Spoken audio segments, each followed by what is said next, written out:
And so I think that's one of the secret sauces that people forget is, they do that in direct mail. They do that in email. They do that in other digital channels.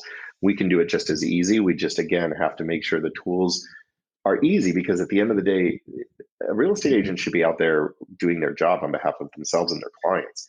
Shouldn't have to spend 19 hours, 20 hours, however long it takes to make digital ad campaigns. You're listening to the Real Estate Sessions. I'm your host, Bill Risser. Listen in as I interview leaders in our industry, getting their stories and their journeys to the world of real estate. Hey, everybody. Welcome to episode 252 of the Real Estate Sessions podcast. As always, thank you so much for tuning in. Thank you so much for telling a friend. And as we continue on in season 6, I received a great email from Facebook looking to see if we wanted to have someone on the podcast who is part of the real estate marketing kind of global solutions team at Facebook. And my answer was absolutely, of course. When can we make this happen? So it's happening today.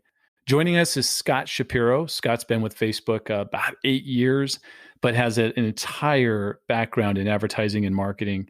And I can't wait to talk to him about some of the things that I've talked about Facebook over the last decade. It should be a lot of fun. So Scott, welcome to the podcast. Bill, thank you very much for having me. It's wonderful to spend some time with you and to talk Facebook and real estate. Look, I'm very excited. I'd love to talk to somebody that works at Facebook and understands how realtors are supposed to use the tool in a very effective way. So thank you so much for your time here. The way I start every podcast, the listeners know I'm going to try to find out, Scott, where'd you grow up? What was home for you, a young Scott? 2 places. My parents divorced when I was really young. So I grew up in Foster City, San Mateo, which is a suburb right outside of San Francisco, right near the airport. So if anybody's ever flown into Silicon Valley or gone up to Napa, you've definitely looked out the left side of your window and seen Foster City and San Mateo. And then I would spend summers with my dad, and he lived in Upper Westchester, New York, really almost to the Connecticut border. So 2 really different environments to grow up in, one much more urban, suburban, and one really, frankly, rural and more ex-suburban, frankly, than where I grew up in California. Yeah, that's quite a range, I would say. Mm-hmm. Where are you at now? You're working from home like most of us, I would assume? I am for the foreseeable future. Yeah, so are we. What's home for you now? Home now, as of 3 months ago, is Austin, Texas. My wife, daughter, and I moved. The long story short is that my daughter is entering high school, and it was a good break point for us. We have a lot of family in Texas, including my in-laws, who need a little bit of extra care. They have some medical issues, and they live in San Antonio. So it's the perfect way of being at a large Facebook office that deals a lot with local marketing, frankly, which is core to what we do at this office, and have the ability to see family frequently and help them as needed. I know you went to Temple. So you've lived all over this country. You've got a resume that's pretty deep when it comes to where you've been, right? A lot of moving boxes. My stepmother often says the frustration is the address book. And I'm like, wait, you still have a written address book? Like, aren't you on Google with this or somewhere else? I have lived a lot of places. Lived in Philadelphia for 4 years, going to school, Baton Rouge, Louisiana for a bit, Minneapolis, Atlanta, and then moved back to the Bay Area. When I moved back to the Bay Area in 2000, I met my wife, and then pretty much stayed there until 3 months ago when we moved to Austin. Let's talk about what was Scott as he headed off to become an owl at Temple. What were you going to do after school? What were you thinking then? This is funny. I love that. I was going off to college to be the next Steven Spielberg. That was my goal and dream. Temple has a wonderful film school, great communication school. I wanted to leave California. I felt more at home on the East Coast, and I didn't necessarily want to be living with my dad. So Temple was a great choice, a big city, big program. And I was going to be a film major. And it took about one semester and one late night with my best friend. She's gone on to be very successful in Hollywood as a producer and a script writer. We were both, this is circa 1990, 91, and we are cutting film with razor blades and putting tape to it to edit. There was no digital editing, none of the stuff that kids have today. And I literally looked at her, I think it was 2 a.m, and I said, this isn't going to work for me anymore. And so there went that. And I got a general degree in communications and then ended up in advertising and marketing. I have to back up for a second. let's Sure. see. So between the Bay Area and New York, what Mhm. was your allegiance growing up to? Which team did you support? I would hope. I don't know. Summertime, you're near the Yankees or one of those other teams, but So this is a well-known fact about me that anyone who reads this is probably going to be like, is he going to answer this truthfully? So I'm going to answer it truthfully because you should always answer questions truthfully. I have absolutely the world's worst sports allegiance. Basically, I root for whoever's winning. I'm a front runner. I'm a glory hound. I fully own it. I fully admit it. I often root more for the back of the jersey than the front of the jersey or the helmet.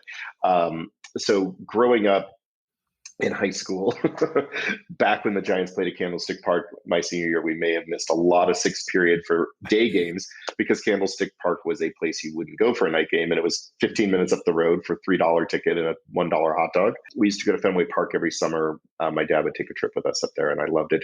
So I am fully honest about this that, yes, there's a ton of Liverpool stuff behind me today, but, knowing me in a year, I'll be like, they fired the coach I love. So team number whatever come up next. I love that. It's funny the way you say that. I go, like you were built for fantasy baseball, right? Oh, Because it's yeah, it's just designed to not yeah. really have allegiance to any one team. That's Oh, great. no, and it's funny. I think that's something God, my brother-in-law is great. He does fantasy football, and he's the same way.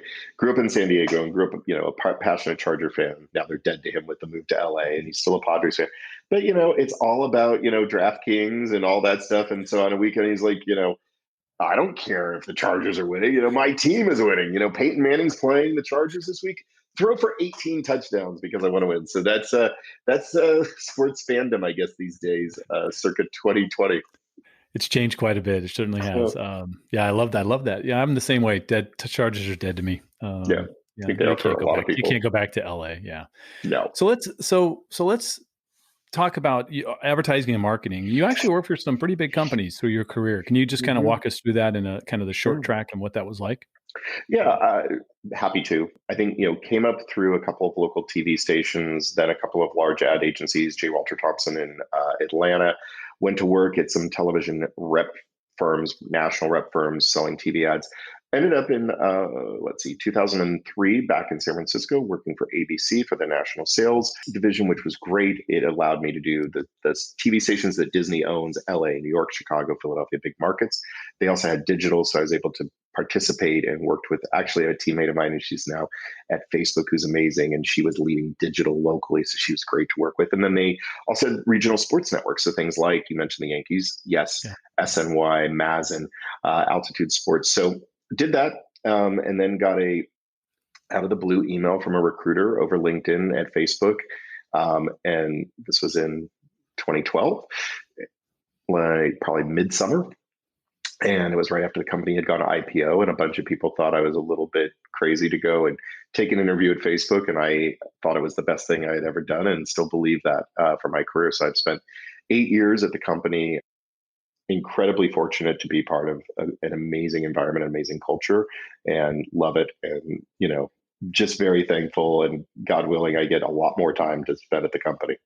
That's great. So I love the fact that you completely embraced digital. You had to in the world you were Hmm. in, which has Yeah. obviously made it very simple to make this transition. First of all, I don't really run into a lot of people that work at Facebook. And I know there's Hmm. like tens of thousands of employees at Facebook, Yeah. and I know they're worldwide. Yes. Um, Tell me, what's your favorite thing about working at Facebook? It's easy. It's funny. I cheated because you were kind enough to give me the questions before, and you've thrown me a couple of curveballs already, which I love. The thing I love the most is collaboration and culture. We really embrace a couple of things that lead to that: authenticity, individual voice, be your true self, and listen, digest other people's opinions, because that's the key to collaboration. And so we have an extremely collaborative environment, not just at the company in general, across well over 45,000 employees globally, but our team and the work we're doing in particular within real estate, Right. and that actually spreads. We're part of a larger organization that also covers other verticals that are also local facing. So, not only do I get to do collaborative work within the team on real estate that I'm part of, but also the team that does restaurants, that does auto, that does insurance. It does our EDU. We have several friends who migrated to that team. So it's the collaboration, and just you get to learn so much from different people, and it's a wonderful environment to have the ability to walk into work every day and learn something new from sometimes people that you just meet right in that first meeting. You didn't start with the real estate team, right? No, how do I put this? Sort of. Okay. So I've had the same boss for my entire 8 years at Facebook, and Keith Watts, who's our director and head of industry for real estate. He was my industry manager in financial services when I came to Facebook. And then he migrated over and started the real estate team. And really brought me over pretty concurrently. He was kind of doing split duty as we grew the team. So he still was doing some financial services, some real estate. And once we fully broke out, I've been with it since day one. He's been an amazing mentor. Anyone who's ever been to a conference and heard Keith speak knows that he's a fantastic and innovative leader. And so there's no reason to go astray from working with a guy like that. Yeah, totally understand. Great leadership is, I feel, all too much a rare quality, and when you can attach to that, that's awesome. Yeah, I mean, it's in a weird way, it's the simplest decision. He has a great saying: "People don't leave companies; they leave their bosses." And I think he's absolutely spot on. And so when you've got an amazing leader, the other person I report to, Julie Sonley, who's my industry manager, she's been a teammate for years, and so smart, so inquisitive, so brilliant. And when you get to report to people like that, and they give you the freedom to do your job and to be innovative, it's like, why wouldn't you want to show up to work every day? Real estate is so regional. There are 50 Mm-hmm. states and commonwealths and other things. I mean, it is so regional. I can't even imagine that you must have a team that's spread out across the country. We do. We do. I'm in Austin. We've got some people, in the Bay Area still. We've got people who work on real estate accounts in Chicago, Washington, D.C. So I think traditionally, our company has had larger kind of, pillars of sales offices, the big media markets, and then a couple of innovative tech markets, Austin being one of them. I think post-COVID, it'll be really interesting to see kind of where the footprint of just our entire sales organization globally and in North America land. You hear a lot of the big tech firms, talking about keeping that option of working at home as part of the future. And I know in our world, we talk about that a little bit. I'm on the title side of things, but maybe we don't need the sales team to have an office in the branch when they're most of the time out of the branch. I'm sure that's been talked about in your world as well. Yeah, I mean, we travel a lot. It's a industry that requires in-person appearances and meetings, the amount of conferences, the amount of work that you want to do directly with your national enterprise client to drive technology and programs that fulfill what is needed at the brokerage level and the agent level. Then sometimes you throw in a tech partner who might be in a different city. So you throw it all in together, the nature of the industry, which is conference driven, the clients where they're located, and then who, if they're using an inside tech team, is that tech team even in the same headquarter building, or are they elsewhere? So it led to a lot of travel for our team. And I think we're trying our best to continue this is, I think, post-COVID, continue those in-person touch points because they're very valuable. They've helped us to build a better narrative, better products, which I know we're going to dive into. That is a key component of how we learn. But I think we're also trying to be a little bit more thoughtful about, does somebody from DC need to fly to San Francisco, and does somebody from San Francisco need to fly to Boston? And how do we do a little bit better by ourselves and be more efficient? Yeah. Let's talk about some specific things. This is a fascinating topic for me. I shared with you earlier that when I first started helping agents with technology, my very first session was teaching a KW office what Facebook was in 2009. And I was horrible, and didn't know much, but I knew a little bit more than they did. So things worked out.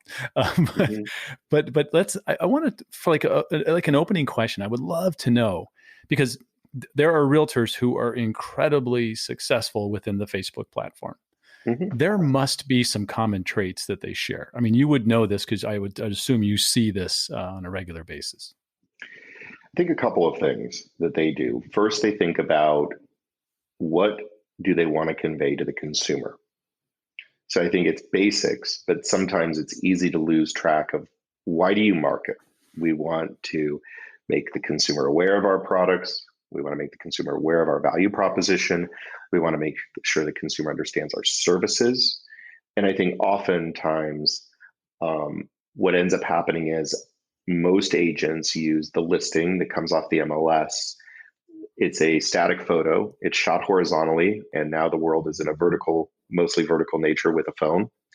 And oftentimes don't really take the time to think about who do I want this ad to influence and what is the action I want them to take. The most successful realtors always think about what's the end goal. And the end goal is obviously if the listing is yours and you have, a seller and you've won the seller's listing, you want to sell the listing. If you're a buyer's agent, it's, how do you see that to connect to your consumers to drive relationships and value? And I think the ones that do it the best think about that. And then the rest of it falls into kind of like a sequence. It's always start at the level of what do you want to achieve? And when you can answer that with clarity, then you can use our tools to drive those kinds of impacts and business outcomes. I find that realtors I talk to, when we talk about Facebook advertising, because it's so easy to do in a way. I mean, it's complex. The business manager stuff back there gets complex, but ultimately it's grabbing images or video and having a message. But being a graphic designer or being a really good copywriter or being a really good marketer, that's part of creating good ad content. So is that part of the job for you, is to try to help the agents understand that and be better at it? And there's tons of help inside the world of Facebook. I've been in there many times myself looking at things that they show and recommend. I think on the creative side, obviously, we need to pivot the entire industry from a horizontal to a vertical world. I still think there is a lot of work the industry, not Facebook, not Instagram. I think we have to do better work about where meeting the consumer and the consumer experiences that they have in their mobile. And I think that we still need to cover that gap. So I think that's part of what we need to do. And that's where we should help.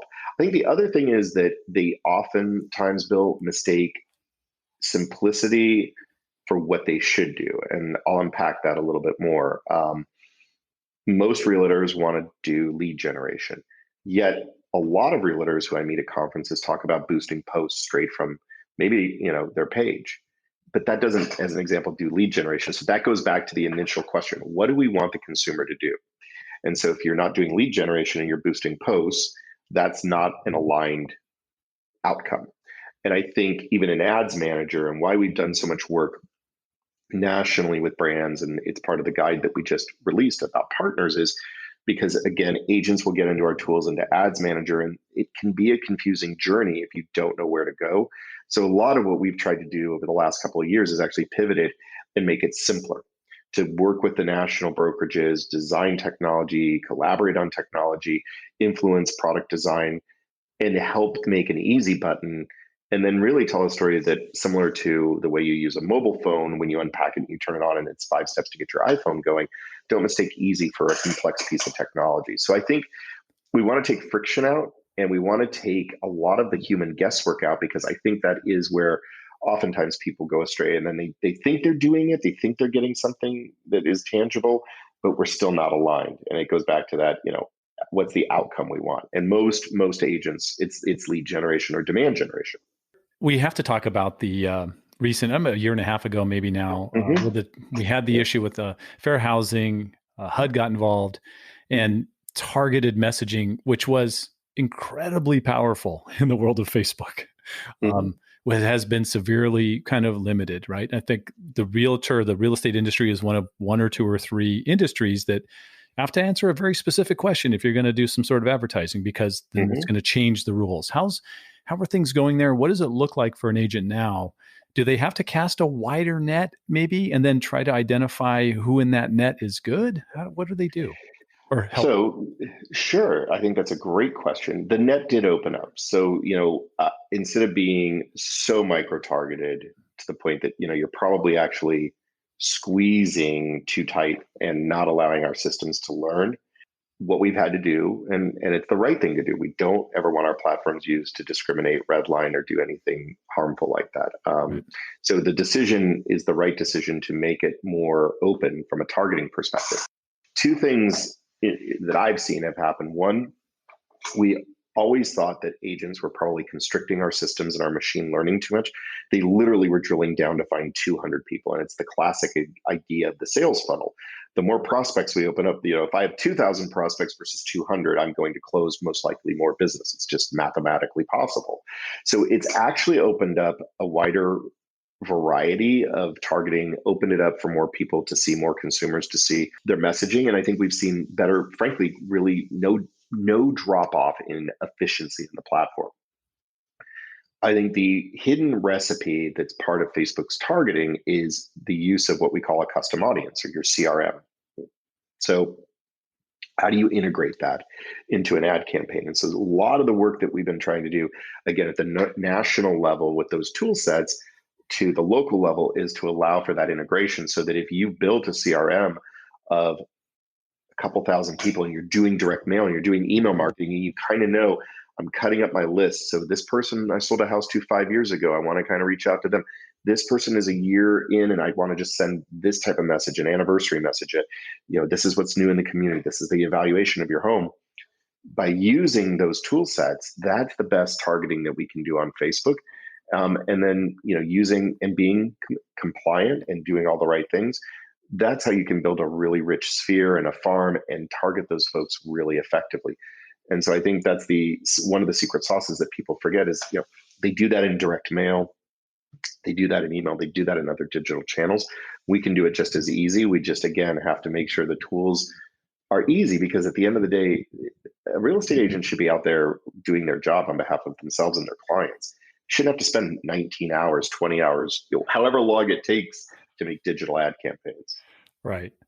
Yeah, I think that's a fantastic way of looking at it. There are so many, you mentioned other tools out there right now that allow a realtor to, based on what they know about an area or the type of customer they want to work with, or just their farm, that, what does a downsizer look like, and what does an upsizer look like, and what does an investor look like, right? And if you can do that inside Facebook as well, that makes perfect sense, because you can identify those people and have that very targeted message go to them still. You can still target, it's just done differently. And it's compliant. I think the other thing that's really important is that the work we do is always based upon making sure that we're compliant. Right. So when we're working with a national firm, I'll just use Remax as an example. Sure. They launched an agent-facing tool called Megaphone through HomeSnap. It's a great tool, but like that compliance work is laid in for you. The optimizations are laid in for you. All of the secret sauces that, again, you get into Ads Manager and it's kind of a decision tree.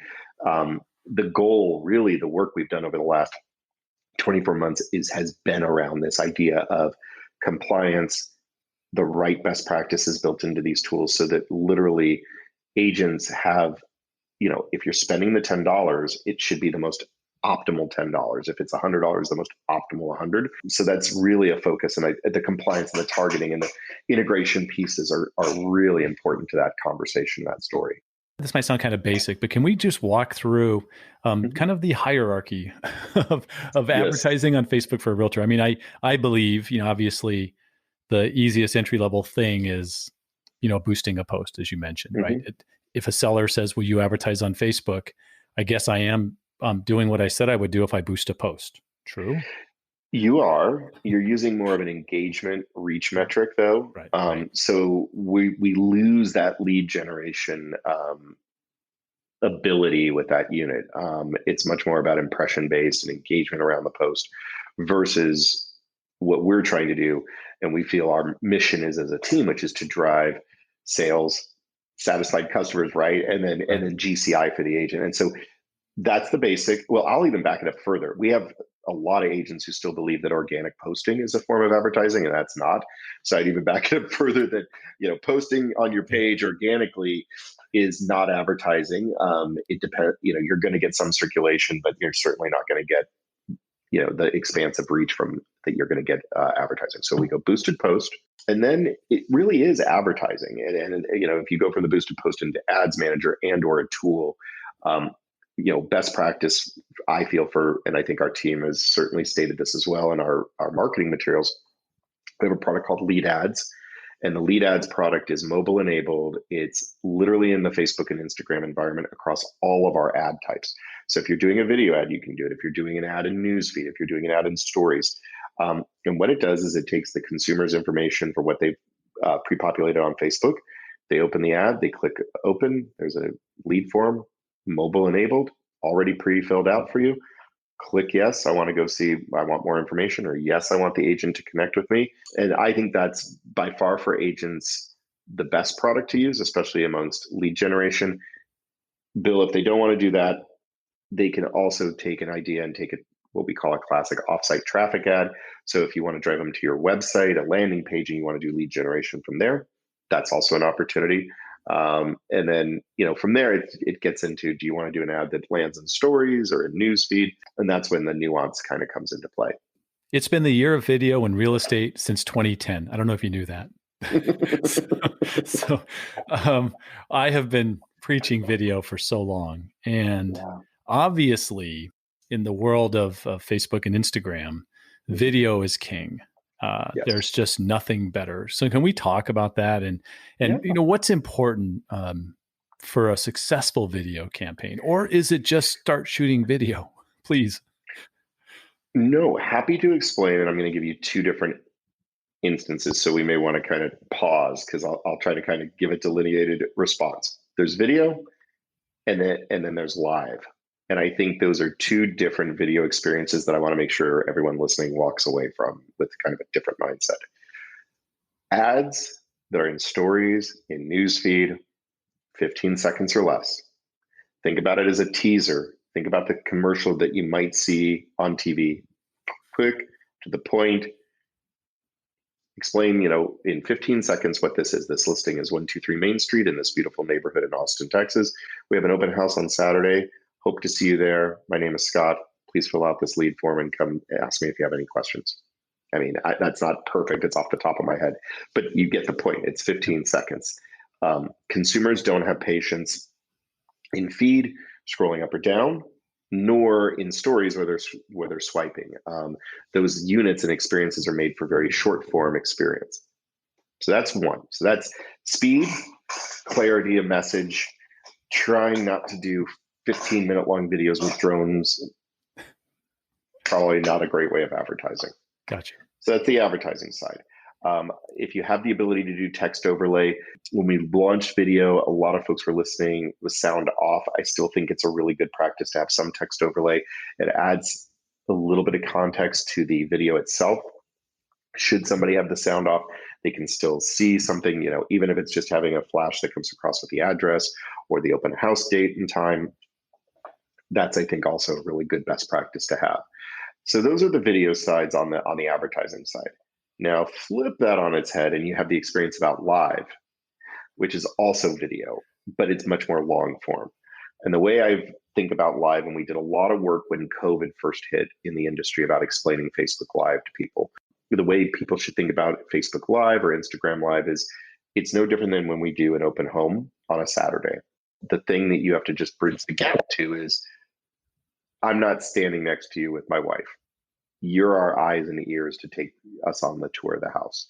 But the things that you would tell us if we were at an open house, the story you would tell about the house, the context you would tell about the house, the neighborhood, the school, the mosque, the synagogue, the coffee shop, that's all very important to the story. And so, it's a little bit, choose your own adventure. 1,000 square foot house is probably going to take a lot less time to do a live in than a 2,500 square foot house. But I think the thing I talk to agents about is that technology allows you to become a real master storyteller. And what it does that's a little bit different than some of the static imagery for advertising is you get to then put yourself into the story.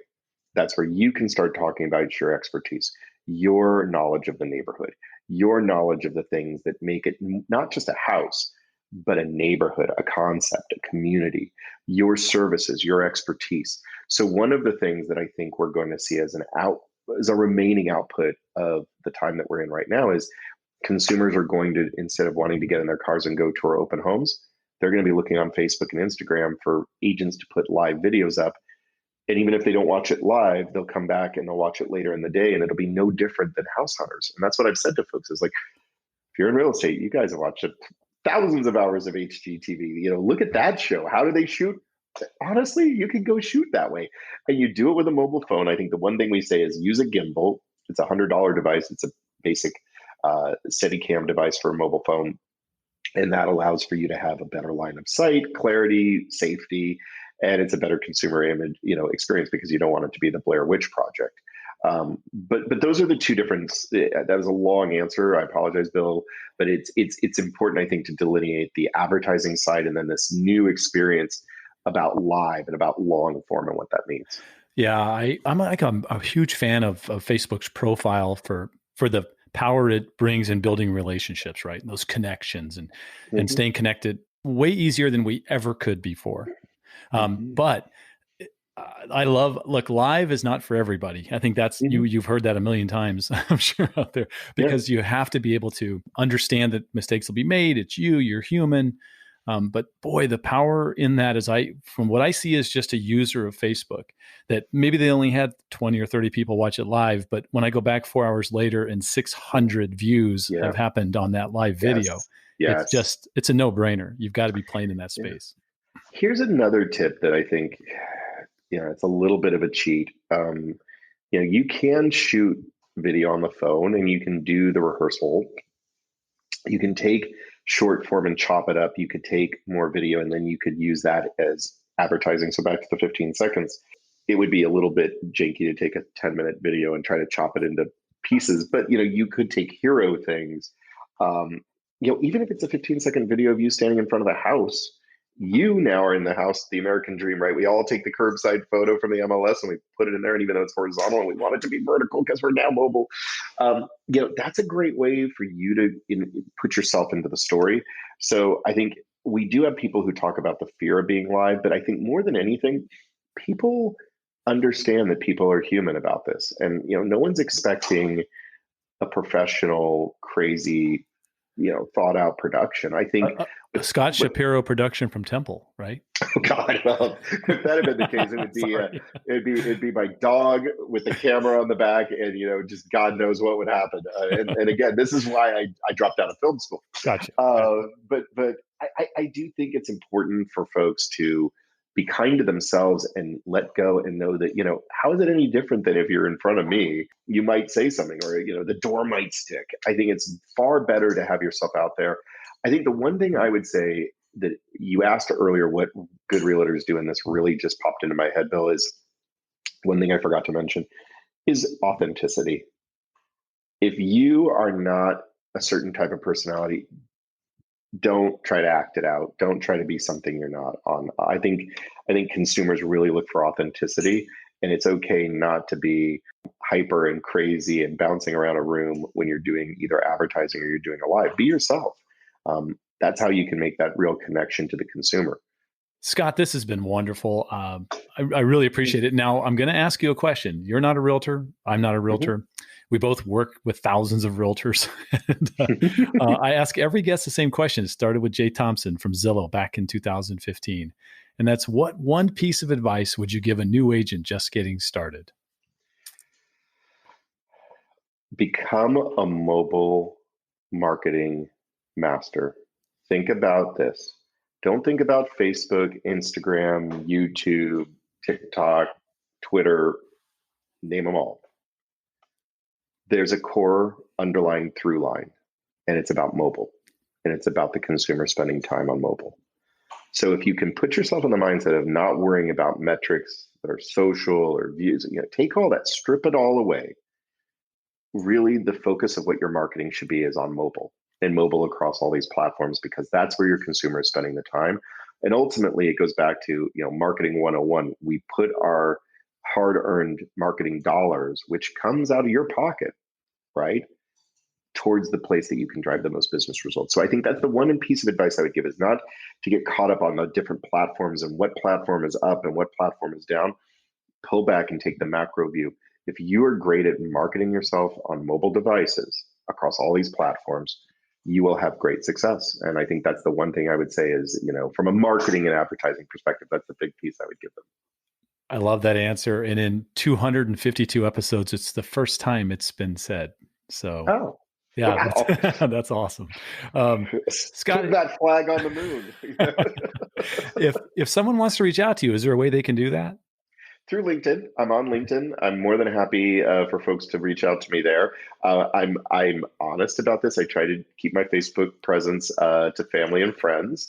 And so please don't take that in a negative fashion.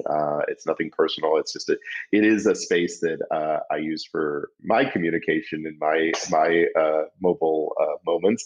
But LinkedIn is absolutely fine, and I do really try to help align people as best as I can when possible to help them out if they have questions. Awesome, Scott. This has been wonderful. Thank you so much for your time, and best of luck. Best of luck going forward. And when I'm in your neck of the woods, and always travel will pick back up. I think since you have a Major League Baseball team down in that neck of the woods, we might have to take in a ball game and have a couple of beers and talk about real estate. Hit me up. We'll make it happen. Thanks, Scott. Thanks, Bill. Take care. Thank you for listening to the Real Estate Sessions podcast. To leave a review or rating, go to ratethispodcast.com/RE sessions. You can also subscribe to the podcast at your favorite podcast listening app. Finally, you can go to the realestatesessions.com and subscribe to our email newsletter and be notified whenever a new episode is released.